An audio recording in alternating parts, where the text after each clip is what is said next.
او محب مستمعا او محبا فلا تكن الخامس فسهل. میرے آقا فرماتے ہیں او لوگوں دنیا میں 4 بننا، 4 بس، اس کے علاوہ 3 5واں مت بننا. کیا بننا ہے؟ میرے آقا فرماتے ہیں یا تو عالم دین بننا. کیا بننا؟ عالم دین. آج عالم دین بہت مشکل سے آج اپنے بچوں کو ہم ڈانسر بناتے ہیں، سنگر بناتے ہیں، ڈاکٹر بناتے ہیں، انجینئر بناتے ہیں، کرکٹر بناتے ہیں، آج ہم کامیڈین بناتے ہیں. کیوں؟ میرا بچہ پیسہ کمائے گا.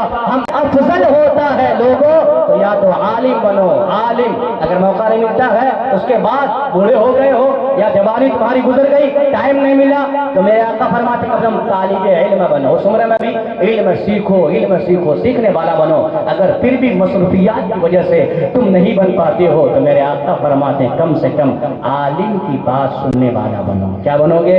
عالم کی بات سننے والا. آج عالم کی بات کوئی نہیں سنتا ہے. عالم چیخ چیخ کر تقریر کرتا ہے، مسجدوں میں تقریر کرتا ہے، آپ کے گھر میں جا جا کے سمجھاتا ہے، جلسوں میں تقریر ہوتی ہے، نصیحت کرتے ہیں، لیکن عالم کی بات آج کوئی نہیں سنتا ہے. سب لوگ کہتے ہیں کہ عالم اپنے مقصد کے لیے کہہ رہا. نہیں میرے بھائیوں، آج جو یہ برے دن تمہیں دیکھنے کو مل رہے ہیں وجہ صرف یہی ہے کہ آپ علماء سے دور ہو گئے ہیں. آج علماء سے دور ہو گئے ہیں. نہیں نہیں، عالم کے قریب آؤ اور عالم کے لیے دعائیں کرو. یہ عالم سلامت ہے، تمہارا ایمان سلامت ہے. یہ عالم سلامت ہے، تمہاری خانقاہیں سلامت ہے. یہ علماء سلامت ہے، تمہاری مسجدیں سلامت ہے. یہ علماء سلامت ہے، تمہارے بچے سلامت ہے. تم کیا سمجھتے ہو تمہاری بزنس چلتی ہے اپنی عقل کی وجہ سے، تمہاری تجارت چلتی ہے اپنی عقل اور سمجھداری کی وجہ سے، تم دنیا میں چل پھر رہے ہو اپنی دانش مندی کی وجہ سے؟ نہیں نہیں. حضرت ابراہیم بن ادہم فرماتے ہیں دنیا میں یہ نبی کے دین کے پڑھنے والے طلبہ ہیں جن کے صدقے میں تمہاری تجارت سلامت ہے. یہ آقا کے غلام، یہ دین کے پڑھنے والے بچے ہیں جن کے صدقے میں تمہاری بستی سلامت ہے. اللہ ان کے صدقے میں تمہارے عذاب کو دور فرماتا ہے. اللہ ان کے صدقے میں تمہیں رزق عطا فرماتا ہے. اس لیے ان سے دوستی کرو، ان کی بات سننے والا بنو. اور آخر میں میرے آقا فرماتے ہیں اگر یہ بھی نہیں ہو سکتا ہے تو کم سے کم گھر بیٹھے بیٹھے عالم سے محبت کرنے والا بنو، عالم سے پیار کرنے والا بنو. عالم سے دشمنی مت کرنا، عالم کی محبت اپنے دل میں رکھنا. اگر تم نے عالم کی محبت دل میں سجا کے رکھی تو یہاں بھی کامیاب رہو گے، وہاں بھی کامیاب رہو گے. کل جب قیامت کا دن آئے گا ہر مجرم کا جرم سامنے آ جائے گا، ہر پاپی کا پاپ سامنے آ جائے گا، ہر خطاکار کی خطا سامنے آ جائے گی، ہر مجرم کا جرم، ہر گنہگار کا گناہ سامنے آ جائے گا.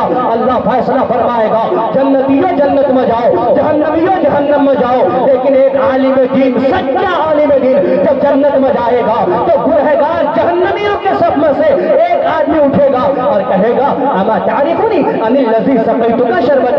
حضور آپ مجھے نہیں پہچانتے ہیں؟ فلاں جگہ جلسہ ہوا تھا، آپ گئے تھے، آپ کو ہم نے پانی پلایا تھا، آپ کو ہم نے سلام کیا تھا، آپ سے ہم نے مصافحہ کیا تھا، آپ کو ہم نے وضو کا پانی دیا تھا. یہ عالم، میرے آقا کے عالم، میرے نبی کے دین کے عالم اللہ کی بارگاہ میں تمہارے لیے سفارش کریں گے. اللہ قبول فرمائے گا اور ان کے ساتھ تمہیں جنت کا حقدار بنا دے گا. رات ان سے محبت کرو اور 5واں مت بننا.